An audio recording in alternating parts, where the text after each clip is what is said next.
स्वस्ति श्री गणेशाय नमः। स्वस्ति श्री सरस्वत्यै नमः। स्वस्ति श्री वेद पुरुषाय नमः। ओम गजाननं भूतगणाधिसेवितं कपित्थजम्बो फलचारुभक्षणम् उमासुतं शोकविनाशकारकं नमामि विघ्नेश्वरपादपङ्कजम्। यं प्रव्रजन्तमनुपेतमपेतकृत्यं द्वैपायनो विरहकातरया जुहाव। पुत्रेति तन्मयतया करवो विनेदोस्तं सर्वभूतहृदयं मुनिमानतोऽस्मि। परम मंगलमय परात्पर है कारण करुणा वरुणालय, भक्तवांछा कल्पतरु तड़िंदित पीतांबरधारी भगवान श्री कृष्ण की वांग्मय शब्द मूर्ति श्रीमद् भागवत महापुराण। आइए तृतीय दिवस हम कथा में प्रवेश करने जा रहे हैं। हम महात्म के द्वितीय अध्याय में, जहां श्रीमद् भागवत की महिमा का वर्णन है। भागवत भगवान इतने सरल हैं कि सबके साथ बोलने को तैयार हैं, जबकि वे तो किसी अधिकारी के साथ ही बोलते हैं। भागवत शास्त्र मनुष्य को निसंदेह बनाता है। इस कथा में सब आ जाता है। बुद्धि का परिपाक, ज्ञान का परिपाक, जीवन का परिपाक आदि हो जाने पर भगवान व्यास जी ने इस ग्रंथ की रचना की है। भगवान के नाम का जाप करते हुए प्रेम से इस कथा का श्रवण करो, तुम निसंदेह हो जाओगे। भागवत नारायण स्वरूप है, परिपूर्ण है। इसके श्रवण से आस्तिक को मार्गदर्शन मिलेगा और नास्तिक होगा तो वह आस्तिक बनेगा। सुखदेव जी जैसे आत्माराम मुनि ने सर्वस्व छोड़ा, परंतु वे भी इस कथा को नहीं छोड़ सके। आत्माराम कोटि के महात्मा भी इस श्री कृष्ण कथा में मस्त बने हैं, पागल बने हैं। सिद्ध, आस्तिक, नास्तिक, पारम प्रत्येक यह कथा जीवन का दान करती है। व्यवहार का ज्ञान भी भागवत में आएगा। भागवत में ज्ञान योग, कर्म योग, समाज धर्म, स्त्री धर्म, आपदा धर्म, राजनीति आदि का ज्ञान भरा है। यह एक ऐसा शास्त्र है कि जिसके श्रवण और मनन करने पर कुछ जानने जैसा बाकी रहता ही नहीं है। साधक को साधना मार्ग में कैसे कैसे संयम आते हैं, इन सब का विचार करके भगवान श्री व्यास जी ने यह कथा रची है। व्यास जी ऐसा मानते हैं कि जो कुछ मेरे इस भागवत में नहीं है वह इस जगत के अन्य किसी ग्रंथ में नहीं है। जो भागवत में है केवल वही अन्य ग्रंथों में है।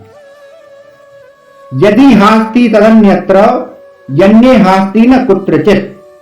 भागवत शास्त्र परिपूर्ण नारायण का स्वरूप है, अतिशय दिव्य है।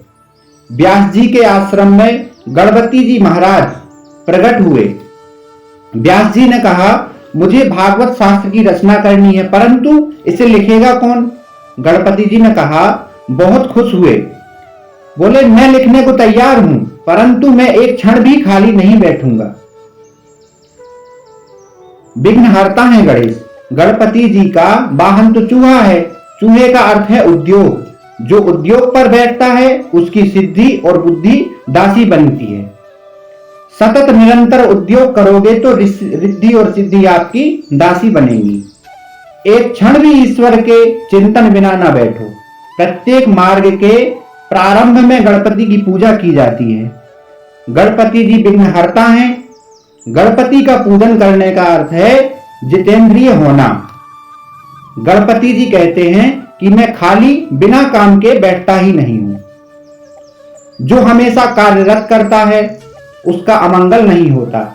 श्री गणपति जी बने हैं लेखक और व्यास जी बने हैं वक्ता। कितना दिव्य!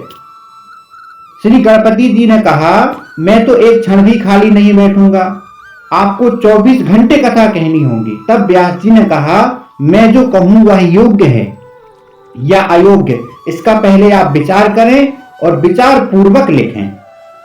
100 श्लोक हो जाने पर व्यास जी एक ऐसा कूट श्लोक बोल देते थे कि जिससे गणेश जी को विचार करने के लिए समय लग जाता था, और इतने समय में व्यास जी अपने अन्य काम पूरे कर लेते थे। देवताओं को अपरोक्षता बहुत प्रिय है।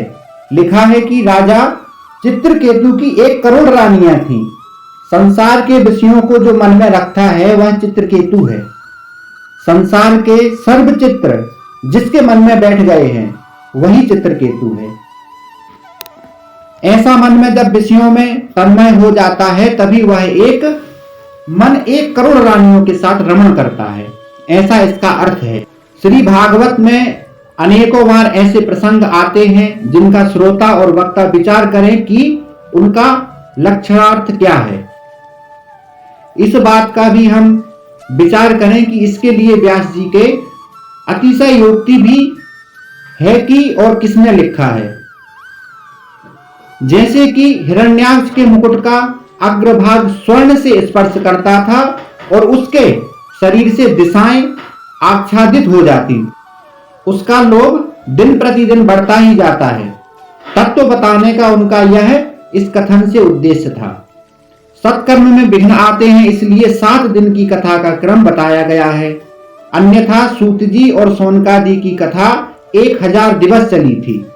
विघ्न ना आए इसलिए व्यास जी सर्वप्रथम श्री गणेशाय नमः कहकर गणपति जी महाराज की वंदना करते हैं। तत्पश्चात सरस्वती जी की वंदना करते हैं। सरस्वती की कृपा से मनुष्य में समझ आती है। फिर सद्गुरु की वंदना करते हैं और इसके बाद श्री भागवत के प्रधान देव भगवान श्री कृष्ण की वंदना करते हैं। मैंने श्री भागवत शास्त्र की रचना तो कर दी, परंतु इस ग्रंथ का प्रचार कौन करेगा? व्यास जी ने वृद्ध अवस्था में इस ग्रंथ की रचना की है, अतः वे स्वयं तो इस ग्रंथ का प्रचार नहीं कर पाएंगे। वृद्ध अवस्था में इस ग्रंथ की रचना कर लेने पर उनको चिंता हुई, यह शास्त्र अब मैं किसको दूं? श्री भागवत शास्त्र मैंने मानव समाज के कल्याण के लिए रचा है। श्री भागवत की रचना करके मैंने कलम रख दी है। अब मैं बहुत बोला, मैंने बहुत कुछ लिखा, अब मैं ईश्वर के साथ अपना संबंध जोड़ूंगा। मेरा जीव तो प्रभु से अलग हो गया था, वह श्री कृष्ण के सन्मुख हो, इसलिए मैंने भागवत शास्त्र का प्रचार किया, बनाया। भागवत यह प्रेम का शास्त्र है। इस प्रेम शास्त्र का प्रचार तो वही कर सकता है जो अतिशय विरक्त हो। श्री कृष्ण को छोड़कर अन्य के साथ प्रेम करने वाले इस कथा के अधिकारी नहीं हैं। ऐसा कौन मिलेगा? संसार सुख भोगने के बाद तो बहुतों को वैराग्य आता है, परंतु जन्म से जिसने वैराग्य अपनाया है वैसा कौन मिलेगा? किसी योग पुत्र को यह ज्ञान दे दूं कि जिससे वह जगत का कल्याण करे, ऐसा विचार करके वृद्ध अवस्था में भी व्यास जी को पुत्र औषणा जगी, पुत्र की इच्छा जगी। भगवान शंकर वैराग्य के स्वरूप हैं। शिव जी मुझ पर कृपा करें और मेरे यहाँ पुत्र के रूप में आए, तभी यह कार्य हो सकता है। रुद्र का जन्म है परंतु महारुद्र का जन्म नहीं है। भगवान शिव परब्रह्म हैं, उनका जन्म नहीं है। अब शिव जी महाराज जन्म धारण करें तो इस भागवत का प्रचार करें। भागवत शास्त्र का प्रचार तो शिव ही कर सकते हैं, कारण उनमें ही संपूर्ण वैराग्य है। जन्म से जिसे वैराग्य है वही श्रीमद् भागवत का प्रचार कर सकता है। भगवान श्री सुखदेव जी में संपूर्ण वैराग्य है। व्यास जी ने श्री शंकर जी की आराधना की, शिव जी प्रसन्न हुए। व्यास जी ने मांगा, समाधि में जो आनंद आप भोगते हैं वही आनंद जगत को देने के लिए आप मेरे घर पुत्र रूप में पधारिए। भगवान शंकर तो इस संसार में आना प्रिय नहीं लगता है। संसार में आने पर माया गले लग जाती है। कोयल की खदान में जाने पर हाथ पैर काले होते हैं, बिना काले हुए नहीं रह सकते। व्यास जी ने कहा, महाराज आपको तो संसार में आना है, संसार में आने की कोई जरूरत नहीं, परंतु अनंत जीवों के कल्याण के लिए आप कृपा कीजिए और आइए। आपको माया कैसे प्रभावित कर सकती है? शिव जी ने विचार किया कि मैं समाधि में तो आनंद का अनुभव करता हूं, यदि वैसा आनंद जगत को ना दूं तो मुझे स्वार्थी कहा जाएगा। समाधि के आनंद का दान मुझे जगत को करना ही चाहिए। ऐसा विचार करके शिवजी महाराज अवतार लेने को तत्पर हो गए। श्री सुखदेव जी भगवान शिव जी के अवतार थे, अतः वे जन्म से ही पूर्ण निर्विकार थे। जो जन्म से विरक्त होता है वही 16 आने वैरागी कहलाता है। शंकर जी का सुखदेव के रूप में अवतार होता है। ज्ञानी पुरुष माया का संग नहीं रखते। ज्ञानी पुरुष माया से सदा असंग रहने का प्रयत्न करते हैं। अतः वैष्णव भक्त माया में ईश्वर का अनुभव करते हैं। श्री सुखदेव जी के जन्म की कथाएं दूसरे पुराण में बहुत सी हैं। श्री सुखदेव जी 16 वर्ष पर्यंत माता के पेट में रहे थे। मां के पेट में 16 वर्ष तक परमात्मा का ध्यान किया। व्यास जी ने पूछा कि तुम बाहर क्यों नहीं आते हो? श्री सुखदेव जी ने उत्तर दिया, मैं संसार के भय से बाहर नहीं आता हूं, मुझे माया का भय लगता है। इस पर श्री द्वारकानाथ ने आश्वासन दिया कि मेरी माया तुझे नहीं लग सकेगी। तब श्री सुखदेव माता के गर्भ से बाहर आए।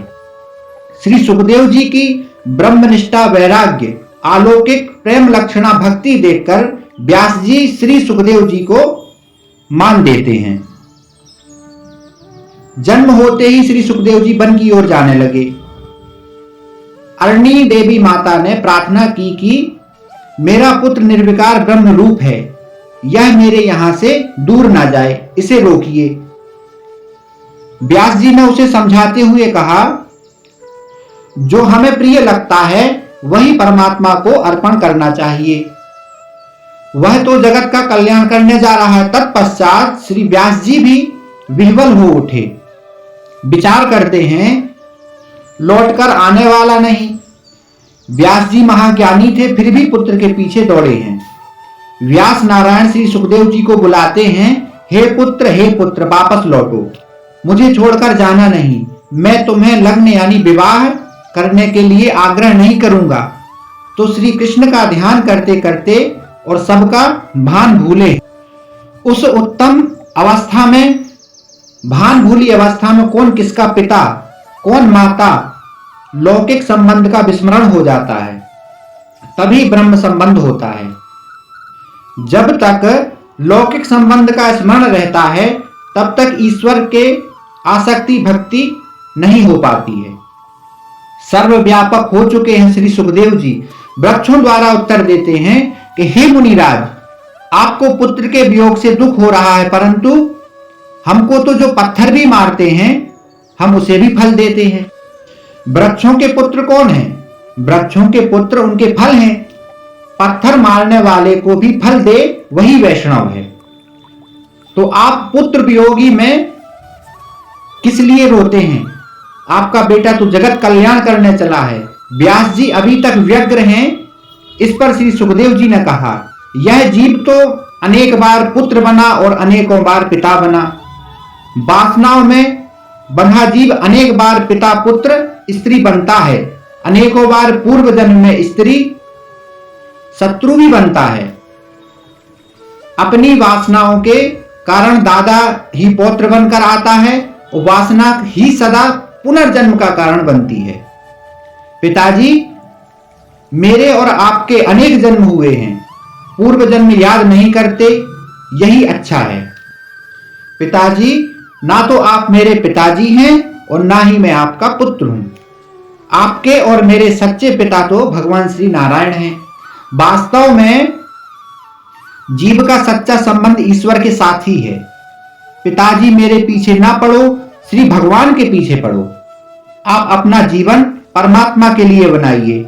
मुझे जो आनंद मिल रहा है वह आनंद मैं जगत को देने जाता हूं।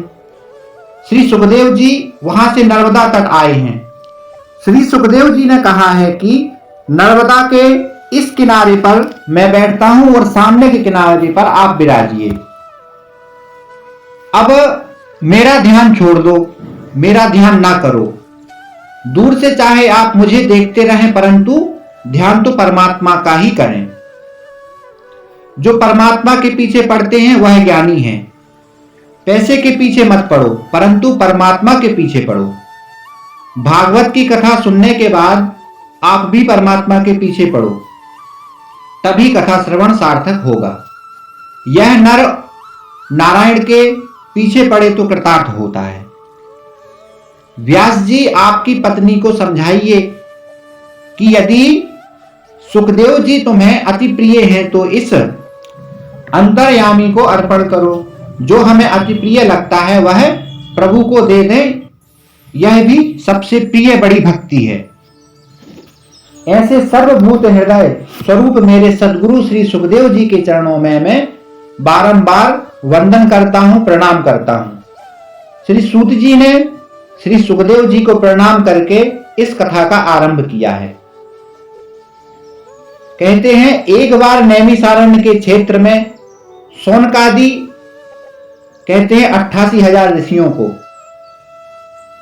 तो उन शौनकादि ऋषियों ने श्री सूत जी से कहा कि आज तक कथाएं तो बहुत सुनी हैं, परंतु अब कथा का सार तत्व सुनने की इच्छा है। हमें अब कथा नहीं सुननी है, सब कथाओं का सारभूत क्या है वह सुनना है।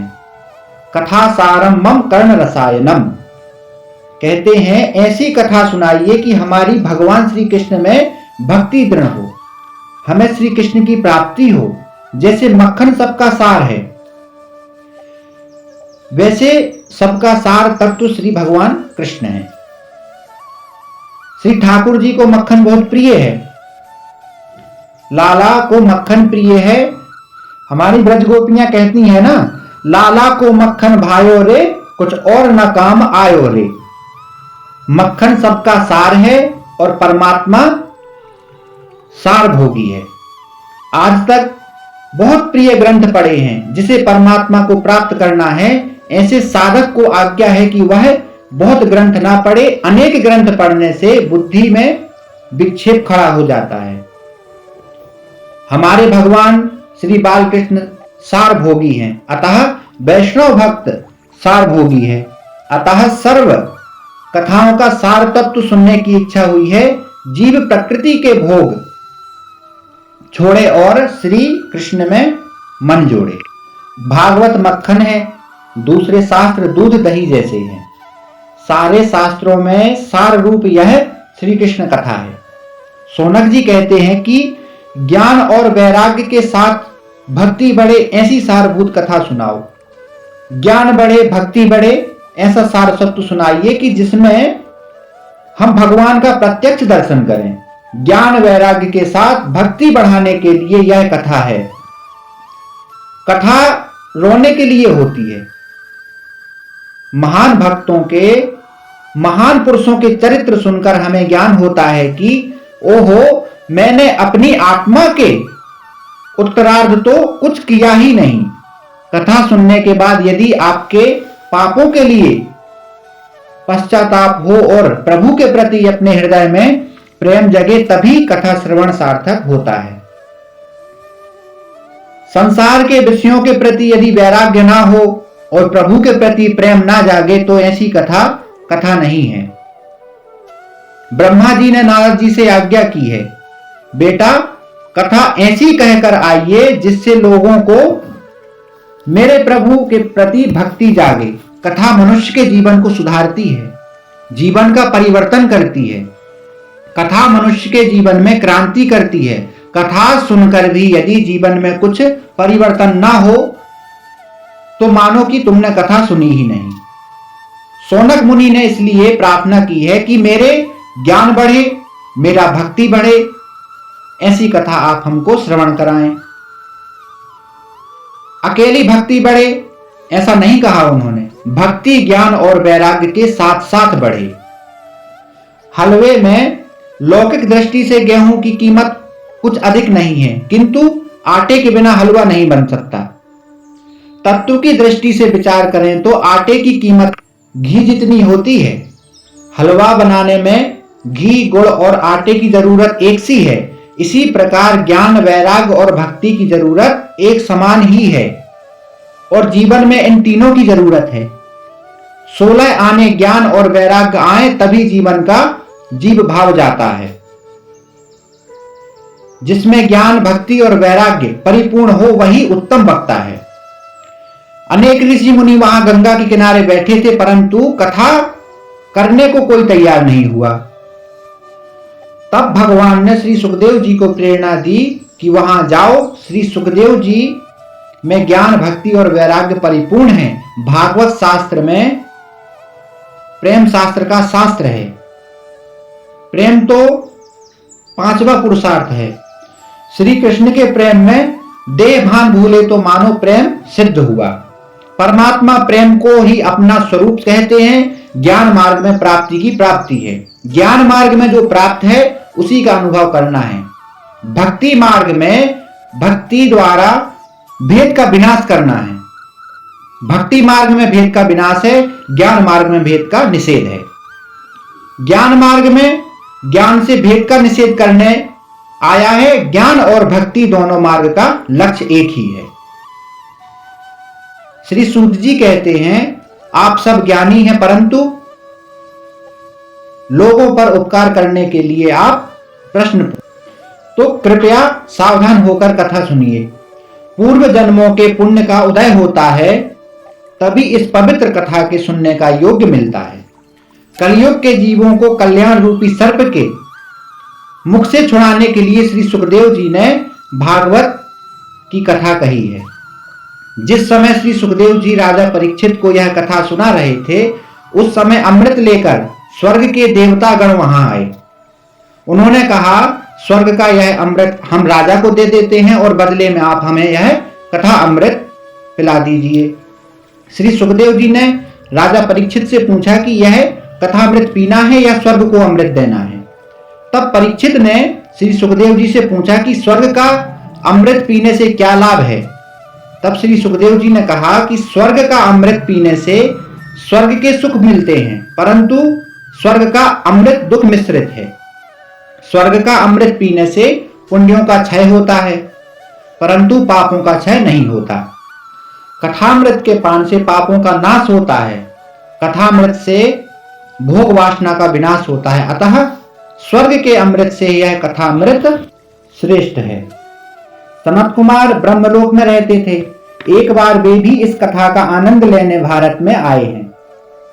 इससे लगता है कि ब्रह्मलोक में भी इस कथा का आनंद नहीं है। ब्रह्मलोक में भी इस कथा के आनंद जैसा कोई आनंद नहीं है। तब राजा परीक्षित ने कहा, भगवान, मुझे यह स्वर्ग का अमृत नहीं पीना है, मैं तो इस कथा अमृत का ही पान करूंगा। 7 ही दिनों में ज्ञान और वैराग्य को जागृत करने के लिए यह कथा है। ज्ञान और वैराग्य अपने अंदर ही हैं, परंतु वे सोए हुए हैं। उन्हें जागृत करना है। आगे कथा आएगी कि ज्ञान और वैराग्य को मूर्छा आई हुई है। 7 दिन में ही इस ज्ञान और वैराग्य को जागृत करके भक्ति रस उत्पन्न करना है। इसके लिए यह कथा है। और ऐसा और कोई ग्रंथ नहीं है जो कि 7 ही दिनों में मुक्ति दिलाए। आज की कथा को यहीं विश्राम देते हैं। कल की कथा में हम श्रवण करेंगे श्रोता और वक्ता अधिकारी होने चाहिए, मतलब श्रोता और वक्ता कैसे होने चाहिए। आज की कथा को यहीं विश्राम करते हैं। जय जय श्री राधे।